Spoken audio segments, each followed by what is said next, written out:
Une lettre pour Sa Majesté. Ah, c'est bien. C'est encore de cette fille qui s'est surnommée la pucelle de Lorraine. J'ai pas besoin de vous pour lire. Elle se prétend envoyée par Dieu. C'est charlatan. Dommage que le bois manque pour les brûler tous. Elle dit qu'elle se présentera demain. Refusez de la recevoir, monseigneur. On ne sait pas qui c'est. Sait-on seulement si elle vient vraiment de Lorraine? Qu'elle soit de Lorraine ou pas, en quoi cela nous importe-t-il? Si elle venait de Bourgogne, cela importerait beaucoup. Il se pourrait que ce soit un piège. Regardez, c'est signé X. A-t-on idée de s'appeler X? Une messagère de Dieu n'est-elle pas capable d'écrire son patronyme? Trémoille a raison, monseigneur. Elle dit entendre des voix. C'est peut-être une sorcière, possédée. Regnault, vous voyez des sorcières partout. Ce n'est qu'une paysanne. Une paysanne qui aime son roi. Tout ce qu'elle veut, c'est me voir couronné et avoir la permission de se battre pour moi. Plus que ça. Elle demande que vous lui fournissiez une armée à vos frais. Madame votre mère ayant volé jusqu'au dernier écu du trésor, je vois mal comment vous financeriez cette aventure. Et si j'en ai le désir, je peux bien l'avoir. De toute façon, avec la moitié de la France aux mains des Anglais, qu'est-ce que j'ai à perdre? L'autre moitié. Vous ne devriez pas la recevoir, Majesté. C'est peut-être un instrument du démon. Moi, je crois que vous devriez.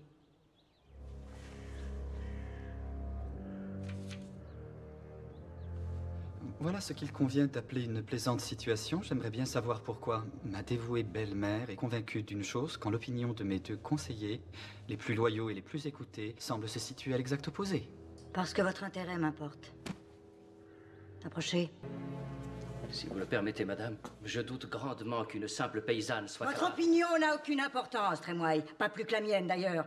C'est ce que pense le peuple qui importe avant tout. Et le fait est que parmi le peuple, d'un bout du pays à l'autre, on ne parle déjà plus que d'elle. Et vous savez comment sont les petites gens, toujours disposés à croire à toutes les prophéties. Telle que celle-ci, qui parle d'une vierge venue de Lorraine pour sauver la France.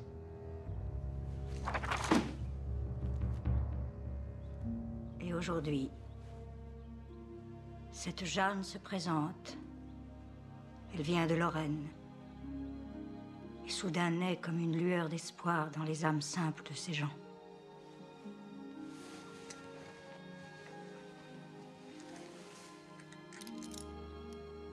Il ne faut pas les décevoir, Charles. S'ils ont à ce point foi en elle, si elle est capable d'enflammer votre armée, alors j'ai moi aussi foi en elle. Pourquoi la vie est-elle si compliquée? Quelquefois, j'aimerais vraiment être un autre. C'est une riche idée, monseigneur.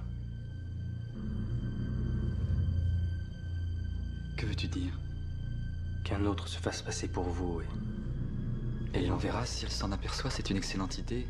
Si elle est vraiment envoyée par Dieu, elle découvrira la supercherie. Et si elle vient m'assassiner, elle tuera mon remplaçant. Très bonne idée.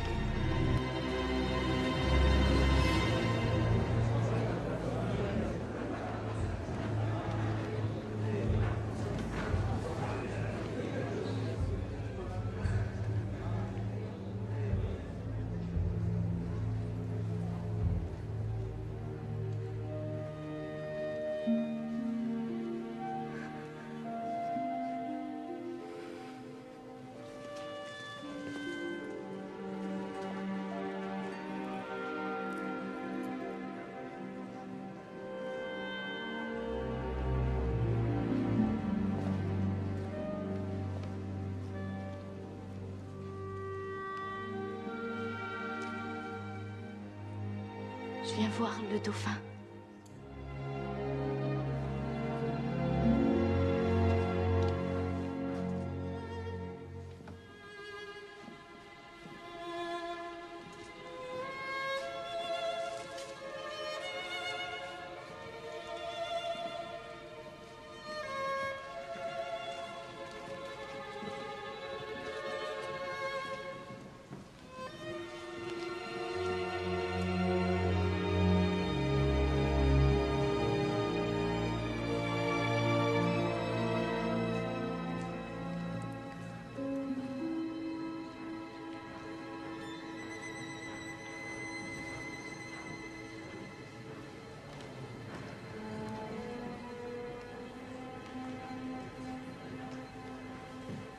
Qui êtes-vous?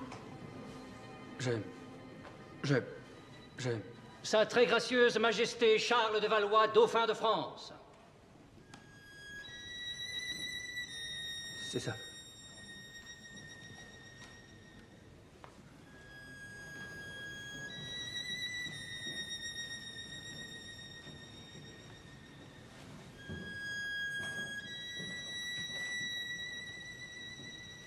Vous êtes un homme honnête, je le vois bien. Mais vous n'êtes pas le dauphin. Pardonnez-moi d'insister, mais il faut à tout prix que je voie le dauphin. Le temps nous est compté. Où est-il? Il est ici. Trouvez-le vous-même.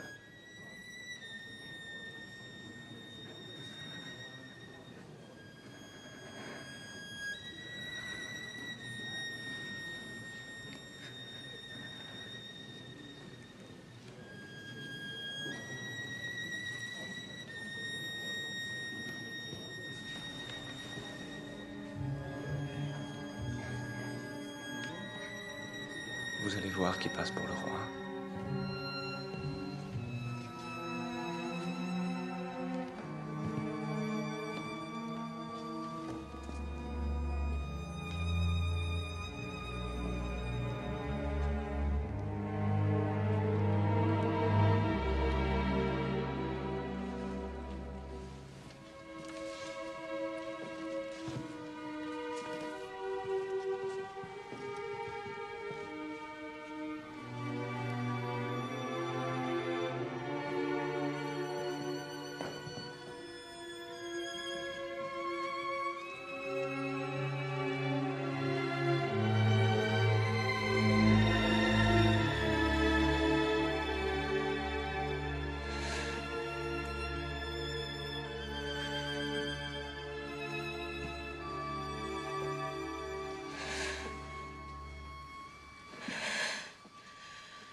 Ne soyez pas effrayé, sire.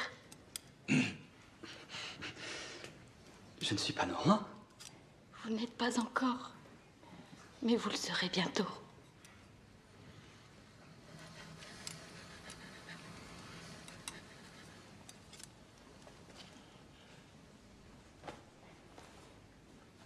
Ici.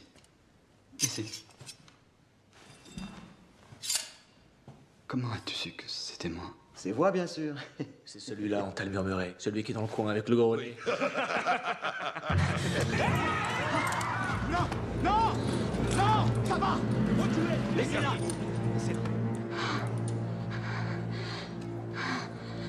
Oh, mon gentil dauphin. Mon gentil dauphin.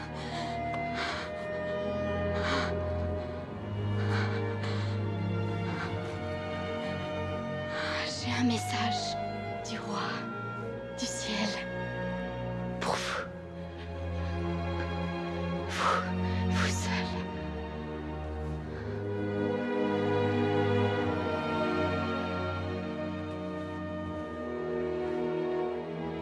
Suis-moi. Je vous prie d'accepter mes excuses pour m'être fait passer pour... J'aurais aussi besoin d'un nouveau cheval, d'une épée, d'une armure et d'un artiste pour me faire une bannière. Maintenant. Trop tôt vaut mieux que trop tard. Ça risque de demander un certain temps, mais... je vais voir ce que je peux faire. Oh, j'aurais aussi besoin de quelqu'un qui sache lire et écrire. Ah, ça, c'est dans mes cordes. J'étais écolier à l'université de Paris, avant que les Anglais ne l'envahissent. Je croyais que vous étiez archer. Je le suis. Un archer qui sait lire et écrire. À qui voulez-vous écrire? Au roi d'Angleterre. Je voudrais leur offrir une chance de se retirer en paix. Avant que je n'arrive à Orléans. Que se passe-t-il? Que se passe-t-il? Qui a donné l'ordre d'attaquer? Dieu seul le sait. L'idée était mauvaise. Les hommes s'étaient confessés? Où sont les prêtres? Nous les avons pas emmenés. Nous voulions faire vite. Nous voulions les prendre par surprise. Dis-moi, qui a donné l'ordre d'attaquer? Répondez-moi! On peut en parler tout à l'heure? Trop tôt vaut mieux que trop tard. Hey! Attendez! Attendez! Elle va se faire tuer!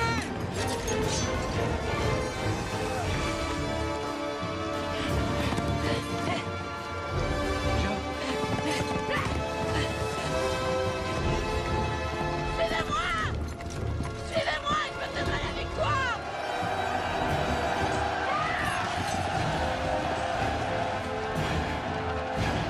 Enlevez-le! Enlevez pour le vide!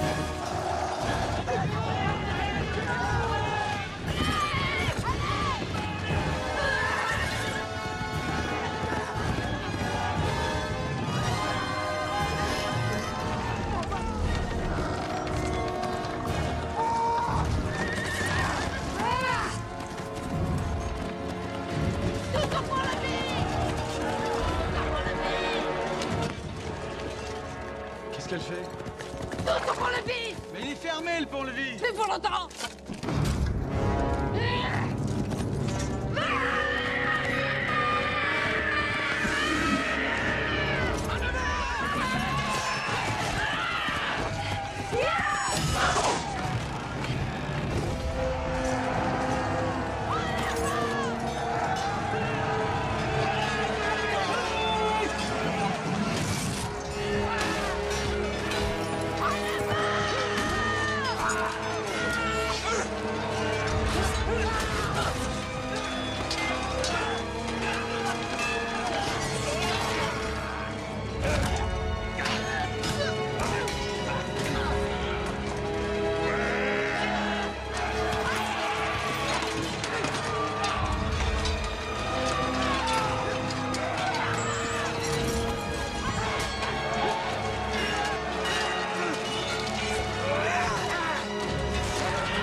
Et maintenant, Orléans est libéré.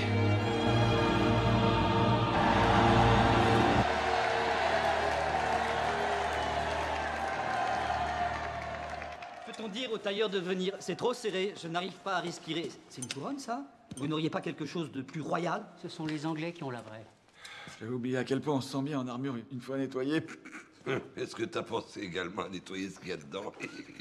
J'avais demandé une cérémonie grandiose. Voilà le résultat. Ce couronnement va tourner au fiasco! Nous n'avons eu que 3 jours pour tout préparer. Le couronnement de votre père nous a demandé 3 mois, Il a sire. parfaitement raison. Nous devrions différer la cérémonie. C'est impossible, sire. Nous sommes pressés par le temps. Les Anglais pourraient revenir à tout moment. Ils vont seulement mettre les pieds ici et ils verront qui est le vrai roi de France.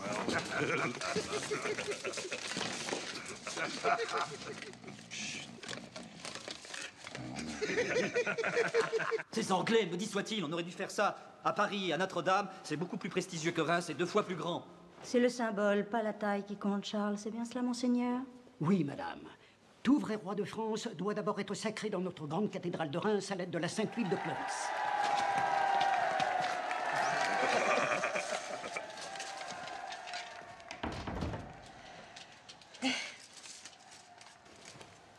Monseigneur, le sacre ne peut avoir lieu. Qu'est-ce que vous me racontez là? La sainte huile de Clovis, il n'y en a plus.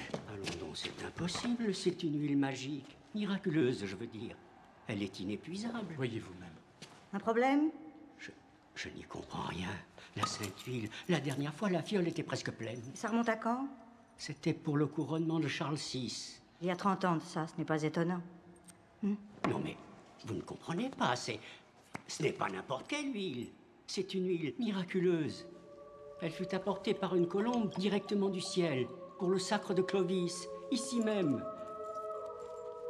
Mais qu'est-ce que vous faites? J'accomplis un miracle.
cette sainte ville, bénie de la main de Dieu notre Père Tout-Puissant, nous te sacrons Charles de Valois, souverain, seigneur et roi de notre grand royaume de France, à charge pour toi de défendre la foi de notre Sainte Mère l'Église, et ce, tant que Dieu te prêtera vie. Amen.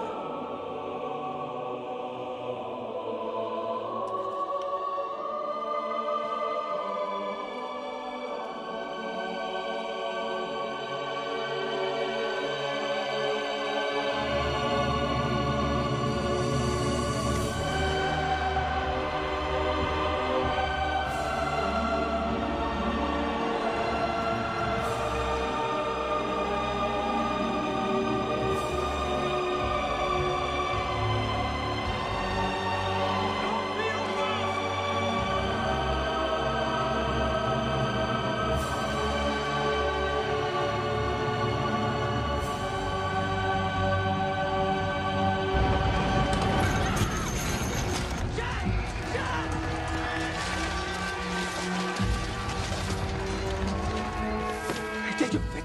Ouvrez cette porte vite! Il y va de la sécurité de ma cité. Mais... Prends ma manière! Jeanne!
Sa très gracieuse et très chrétienne Majesté Henri VI, souverain d'Angleterre et de France, a placé cette fille dans nos mains pour y répondre d'actes hérétiques et pour être jugée en matière de foi. Commencez par me dire votre nom, si toutefois vous êtes autorisé à le révéler. Je m'appelle Jeanne. On m'a pris la croix que je portais autour de mon cou. Est-ce que je pourrais la revoir? Quand vous aurez fait preuve d'un peu plus de bonne volonté. Où êtes-vous né? Dans un village, à Dorémy. Quel âge avez-vous? 19 ans, à peu près. Êtes-vous baptisé? Oui. Dites le Notre Père. Seulement, si vous m'entendez en confession. Jeanne, écoutez bien ce que je vais vous dire. Nous sommes tous hommes de foi. Et nous mettrons tout en œuvre pour obtenir le salut de votre âme et celui de votre corps. Et nous faisons tout cela au nom de notre Sainte Mère l'Église qui ne ferme jamais les bras à ceux qui se tournent vers elle. Mais nous ne pouvons rien pour vous, tant que vous ne vous soumettrez pas à notre jugement et à notre autorité. Tenez bien compte de cet avertissement charitable, car si vous obstinez dans votre refus de coopérer, nous nous verrons contraints de vous abandonner aux rigueurs du bras séculier. Et je suis sûr que vous n'ignorez pas quel châtiment vous serait infligé.